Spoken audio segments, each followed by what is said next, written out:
leen nuyu ku nekk turam ak santam dem mbégte di leen dalal suñu studio dem aussi mbégte di dalal suñu studio fii professeur Ababacar Sadikh Bèye professeur Ababacar Sadikh Bèye chimiste la. en même temps physicien chimiste en même temps maanaam spécialiste développement industriel la xam ab réew nag développement am dafa laaj pàcc yu bëri industrie ci la bokk réew yu bëri boo gis ci àdduna fii muy Inde muy Chine ci biir dëkku dëkkaan yi ak seen kër yi dañu créer atelier di transformer lu bëree bëri moom nag dafay liggéey ci chaîne de valeur boobu parce que boo béyee ba pare foo nga transformer boo ko transformer mu da ngay exporter lu ñuy wax emploi maanaam liggéey bu ñu war a créer ci réew du ci am moo tax gerte gi bu ñu ko béyee Sénégal pare ko da ngay gis ñu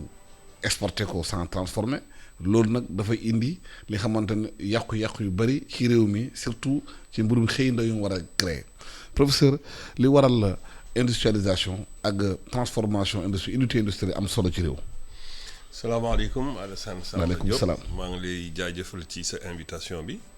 di ko rafetlu comme d'habitude problème Sénégal yàgg nañ ko wax depuis temps Senghor moom la li Senghor daan waxee les détériorations des termes de l'échange am réew dafay am koom koom bi tàmbali na ci li nga xam ne yàlla moo ñu ko jagleel te duñu sax yëngatu muy agroforesterie mooy dem ci àll bi rek fekk ab guy bu fa taxaw nga witt doom ya xànc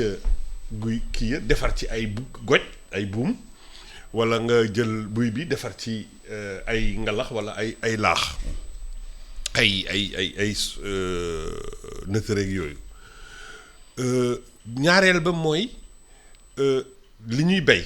nga xam ne loolu dañ ci yëngatu maanaam gerte gi buñ ko béyee jaay ko waaye ñu ne mais gerte gi buñ ko jaayee kilo gerte buñ ko jaayee 200 wala 300 francs lañ ca mën a am boo ko nalee génn ci diwlin ràkkal nga def ko leneen pour xont ay jur mooy ëpp valeur. bon nag balaa ñuy jaay lenn ca bitim réew lépp lu ñu bay lépp lu ñu witt te yàlla jagleel ñu ko war nañu seet naka lañ ko mën a transformer génne ci ay produits yu bari yoo xam ne dañ koy soxla parce que buñ ko defulee it dañuy dem di importer li nga xam ne waroon nañ ko mën a defar ñun te ñu ngi nii di importer ay saabu te saabu mi ngi jóge ci diwlin ñu ngi nii di importer ay teinture te ay teinture mi ngi jóge ci ay gàncax yoo xam ne bisaab beeg mën nañ ci def couleur bu xonq fuddën bi mën nañ ci def ay couleur et cetera yoo xam ne dina mën a cuub te ñu ngi importer ay colorants yoo xam ne ñu ngi jóge bitim réew loolu mooy wax ci mooy dañoo war di seet tàmbali kooku d'ailleurs ci moom laa bëgg a wax li ñu war a yàgg nañoo wax consommer local. nañu dunde li nga xam ne moom la ñuy bay waaye dafa nekkul loo xam ne dafa systématique man fukki at ak juróom xaw ma ñaar fukki at ak nii man duma lekk lu dul riz de la vallée benn suñu alal la ñaareel ba moo gën parce que pays asiatiques yi souvent dañuy may ay ceeb wala ñu jaay ñu ceeb riz brisé bi mais en général la ñuy jaay ak la ñuy maye ceeb la boo xam ne ëpp na at parce que ñoom dootuñu ko jëfandikoo parce que ceeb boo ko béyee ren ba déwén boo ko consommé wul taux de glucose ba nekk ca biir dafa ëpp boo gisee diabète yu bari yi ñuy am fii ba moytul foofu la jógee parce que ñoom bu ëppee loolu dañ ciy defar par exemple ay saké japonais yi parce que justement dafa bari suukar donc dana baax pour defar ay seen boisson yooyu seen sàngara yooyu moo waral bu ñuy wax consommer local dañ ko war a appliquer systématiquement bu ñu defoon la ñu war a def ci ceeb bi nag ni si kenn dootu fi importer ceeb te blé bi tam noonu la yàgg nañoo defar ay ITA ISRA et cetera yàgg nañ fee defar ay PAMI blé et cetera mais Sénégal yi dafa dëgër bopp li nga xam lu ko sonal rek lay def démb maa ngi dégg démb xaw barki démb benn émission ci affaire le président des boulangers là muy wax. Gaye waaw mu wax ay waaw farine yi ñuy defar ak mburu yi ñuy defar ak yooyu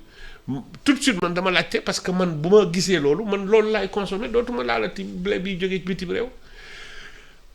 sama kër meuble ya fa nekk yépp amul lenn lu ma fi importer ca biti te dafa dëgër parce que maa ngi ko ñu ngi ko defaree ay bant yu wér yoo xam ne naka la tudd yi max yi sax duñ ko laal mais donc bu ñu likkatoo ak waa Afrique ñi nga xam ne bari nañu ay bois tel que ay Centrafrique Côte d'Ivoire mais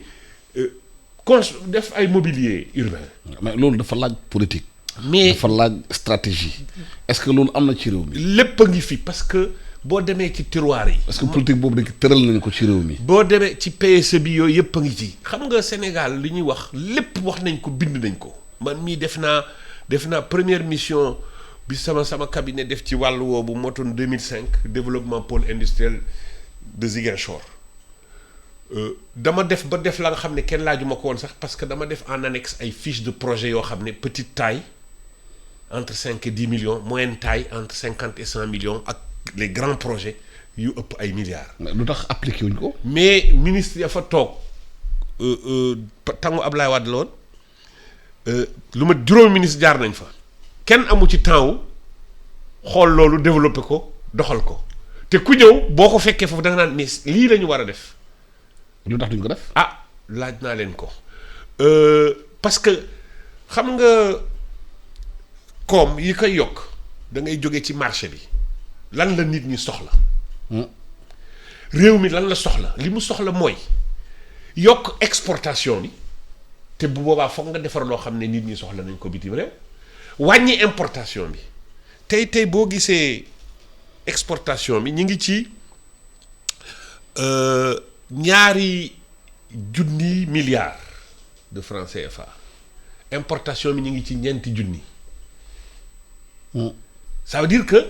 li ñuy importer. ëpp na fuuf ëpp na 2 yoon li nga xam ne ñoo ngi koy exporter. léegi bu ñu xoolee ci li ñuy importer blé bi ci la blé bi. 100 milliards la at mi ceeb bi à peu près naka noonu mais bu fekkente ne jël nga tomate bi naka noonu mais bu fekkente ne jël nga li nga xam ne jëlal fukk wala 2 fukki produit yoo xam ne bu ci ne ñu ngi ciy dépenser 100 milliards mais donte sax arrêté nga importation lépp parce que amagoo loo ko defaree fii nga viser ne genn wàll gi dootuma ko importer xam nga bu boobaa déjà di nga dindi balance bi di nga indi balance bi ñetteel ba mooy léegi ñu seet systémiquement nga xool suñu artisan yi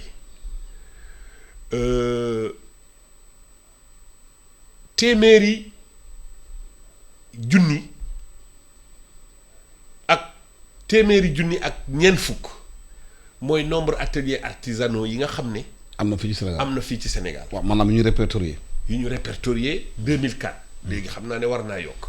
APD agence pour la promotion du développement de l'artisanat moo ko def. artisan yi mooy menuisier métal yi menuisier bois yi tapissier yi cordonnier yi et cetera léegi nga ne ñoom yaa ngi seet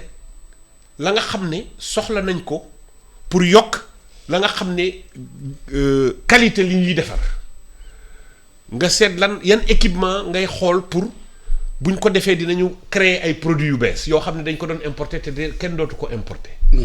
donc boo bëggee yokk xëyu ndaw yi bu fekkente woon ne atelier artisanal bu ci nekk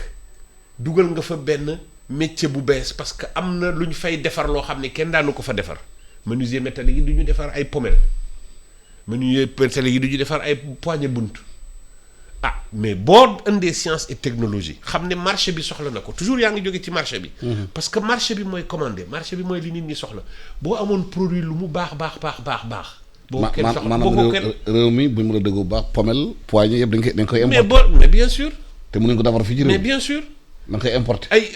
mais ay pont ak yooyu yëpp yu ci bëri dañ koy importer ba léegi même bu fekkente ne am na ñuy góorgóorlu di ko defar ci wet geeg yu demee noonu ci microéconomie bi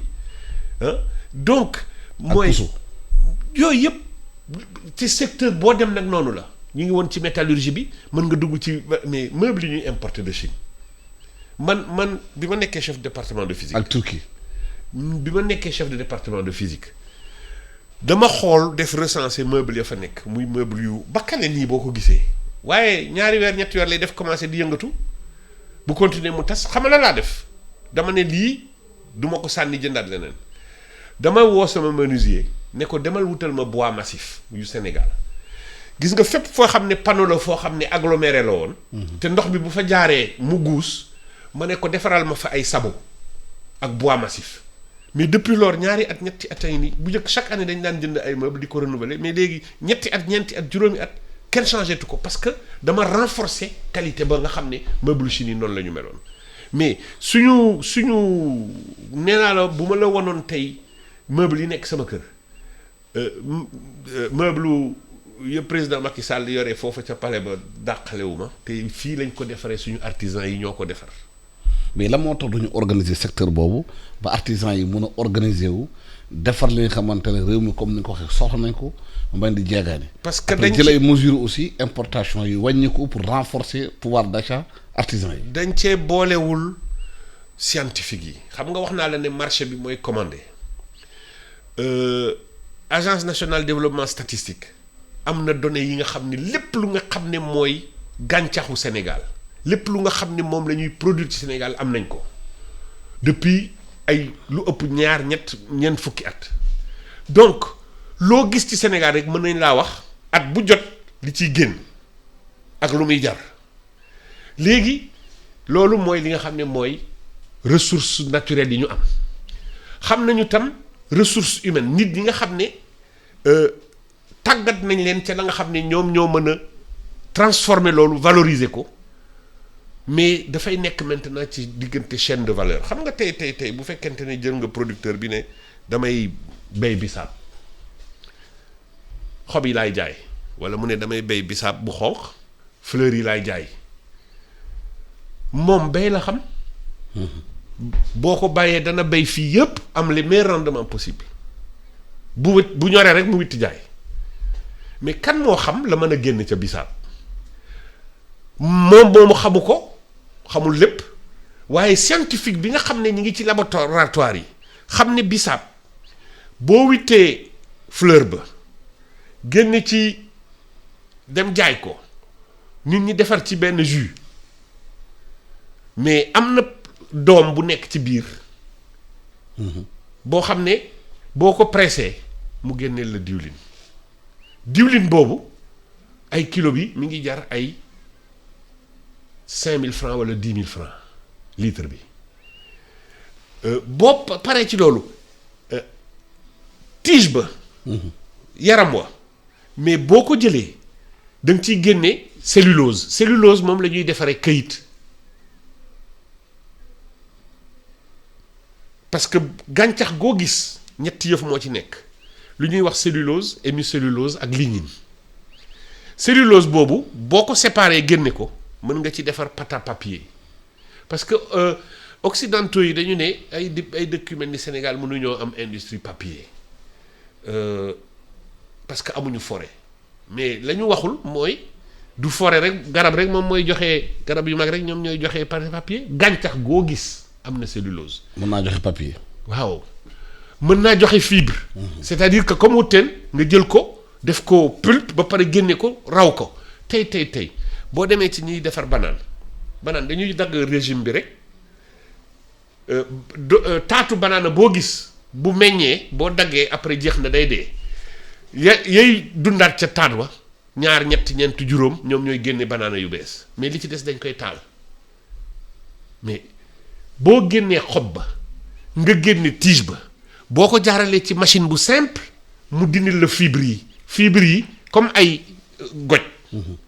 mën nga cee ràbb mën nga cee defar ay tapis mën nga cee defar ay yére et cetera mais loolu ay machines yu simple la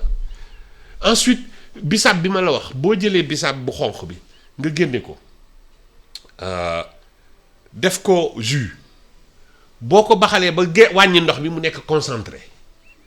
mais léegi boo ko lyophilisé maanaam boo génnee ndox mi yépp mu nekk pëndax bu mel ni Nescafé mais tey boo jëloon percal nga jël morceau percal yu bari jël benn bi dugal ko ci ndoxum Nescafé jël benn bi dugal ko ci ndoxum attaaya jël benn bi dugal ko ci ndoxum tamaate jël benn bi dugal ko ci ndox bu am xollitu soble def ci ay ingrédients yoo xam ne ay fixateur la yoo xam ne ay maanaam anam yu mel ni vinaigre mais da ngay def teinture c'est-à-dire que li nga xam ne yow bu taqee tey ci sa yére muy tache nga def ko avantage moo xam ne léegi au lieu mu nekk tache yow yaay jël sa yére nga bëgg koo cuub kon yooyu yëpp mën nañu créer industrie yi koy toppatoo. mais loolu lépp bind nañ ko bu dul benn du ñaar mais man xam naa ne dañuy wax rek ne lu jot yomb xëy na xam nga. waaw parce que dañoo gisoon ci bi Covid bi amee fii benn ingéniosité bu jógee ci Sénégalais yi. gis ñuy defar ay machine à laver ay loxo gis ay boo demee côté Touba ay artisans yu ndaw jël ay moto Jakarta transformé ko daf ko ay charrue. tout à fait ñuy béy mais loolu dañu gisul suivi bu ci am ñu développé loolu ba mu créer ay emploi créer plus-value. dafa mel ni loolu dafa am rek ñu seetaan ko bàyyi ko noonu mu deewaat ou bien mu tëddaat. mais parce que xam nga man li ma jaaxal mooy dafa mel ni experts yi nga xam ne ñoo nekk Sénégal bu ñu leen dénkee mbir ci gouvernement bi bu ñu duggee rek seen casquette politique da leen di ëpp doole. ñu fàttali jàngoon. parce que ba ñu nekkee fee analyse yi may def yi yëpp ñoom ñoo xam nañ ko wax ji ma nag mooy naka nga koy defee yenn saa yi da ngay gis koo xam ne xam na li ngay wax dégg na li ngay wax waaye xam na ne mënu ko waaye au lieu mu jox la yow mi ko mën nga def ko ma ngay seet moom nu mu koy defee te bu ko defee benn yoon réussirul bu subaa yow mi nga xam ne mën nga ko boo ñëwee wax ñu ne la non lii Massamba defoon na ko fi doxul mais Massamba Seck daf koo mënul moo waral man samay réseau yi ma nekk di liggéey ak ay techniciens ak ay ingénieurs la ñuy def mooy balaa ñuy bind dara di ko wax dañuy def pilote ba wane ne ma nga fa tey jii boo ñëwoon suñuy atelier da nga fa fekk ay chambre froide yoo xam ne ay sénégalais bon teint bon genre ñooy importer composants yi fabriquer ko ku defar chambre froide ak ay plateforme frigorifique defar réfrigérateur u kër tëwu la ñaareel ba mooy li ñuy def mooy gis nga gàncax boo ci amoon lu dul jeex te mënoo koo transformer yàq nga sa temps parce que lu bari dana yàqu moom la ñuy wax denrée périssable. gis nañu mango yi fi nekk ñiy pourrir et cetera te boo jëlee mango tey organisation bi nga xam ne war naa mën a nekk mooy war nañoo mën a def ay jumtukaay yoo xam ne bu mango ñoree ay unité mobile ñooy dem bord champ ci tool yi récupérer lu mango ñor ginnaaw bu ñu jaayee li nga xam ne dañ koy lekk comme fruit. buñ ko ci dugalee mu génne der bi. der bi kenn du ko sànni da nga koy weer fële boo ko wolee mu nekk nga dugal ko ci aliment pour jur gi nga génnee ñam wi mën nga ci def li nga xam ne ñëpp xam nañ ko mën na doon jus mën na doon confiture mën nga ci génne ay tranches séché ko. wowal ko ba mu wow yooyu yëpp mooy technique de conservation. léegi saal bi kenn du ko sànni boo ubbee saal bi ci biir am na partie bu nooy boo xam ne boo ko wolee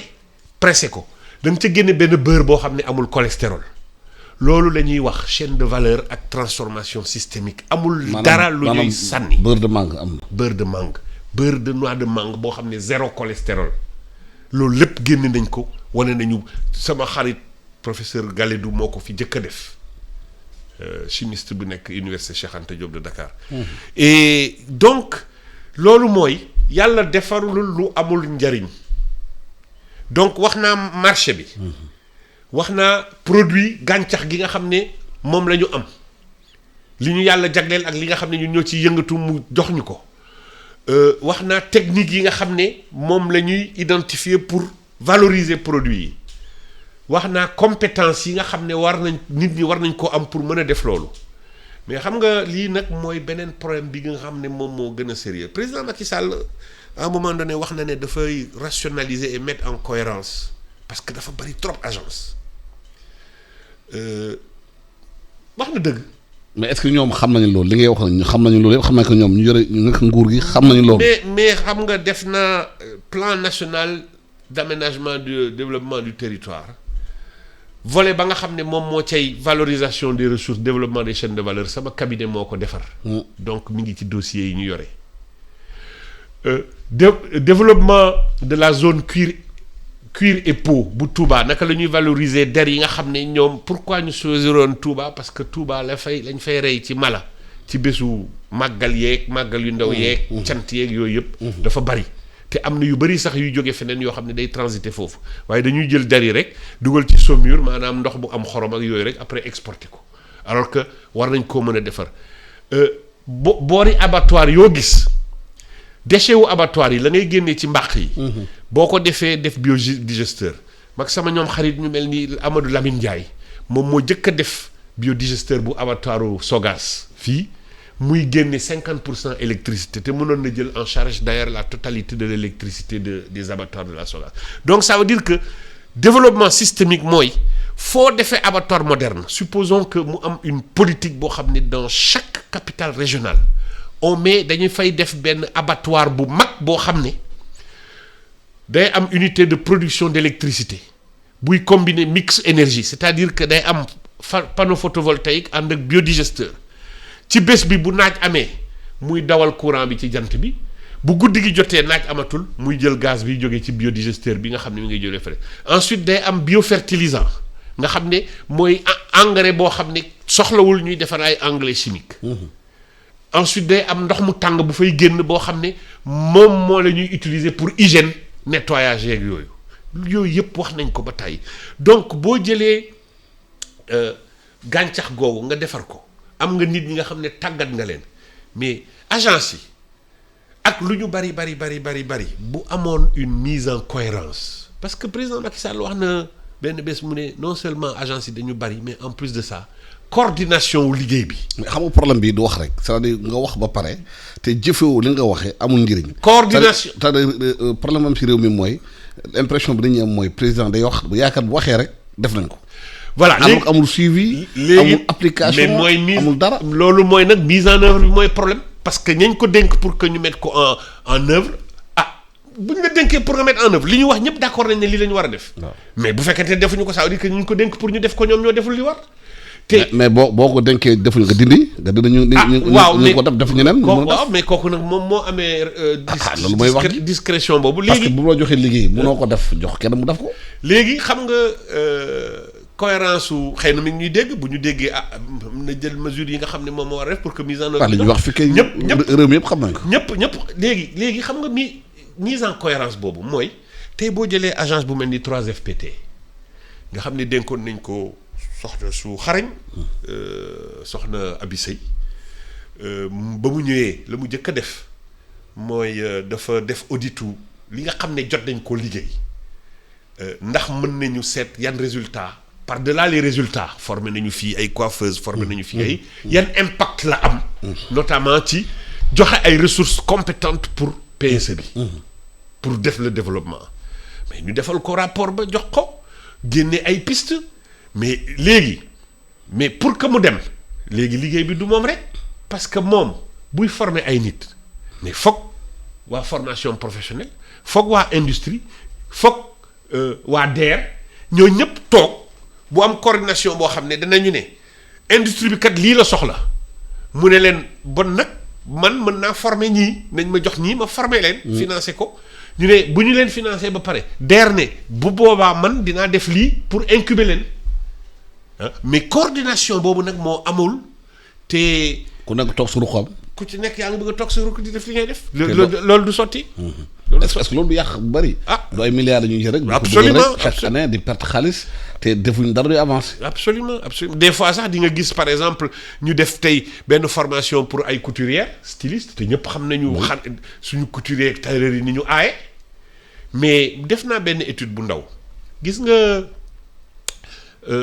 aj bi. Makka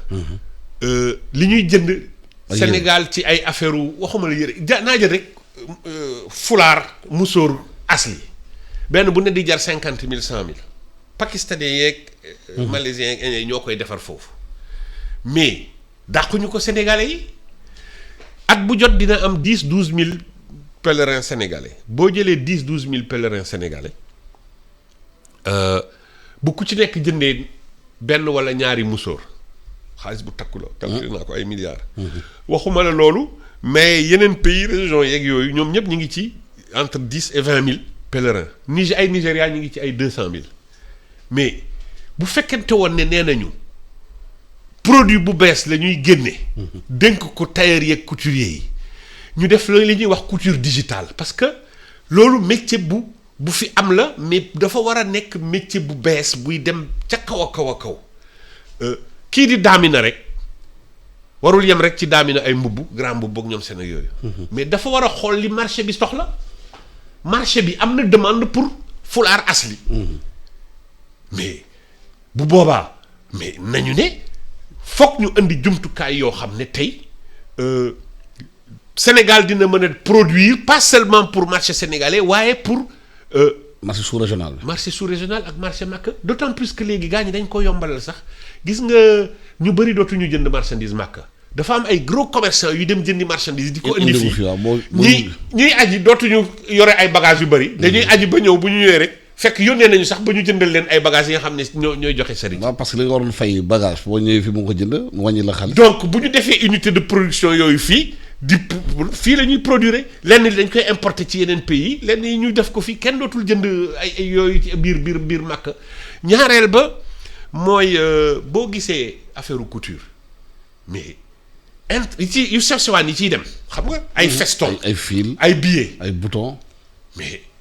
tey couture digitale mooy régler problème loolu feston yi gars yi di génneeg fii ak ay tous les accessoires de mercerie yooyu yëpp bu ñu defee ay unité mën nañ ko produire fii bañ koo importer ti secteur boo jël nag sëñ Alassane Samba Diop noonu la demee. mais bouton sax da ngay importer. mais alors que bouton gis nga tey bouton bi gën a cher ci bouton yi ci àddina bi foo mën a dem.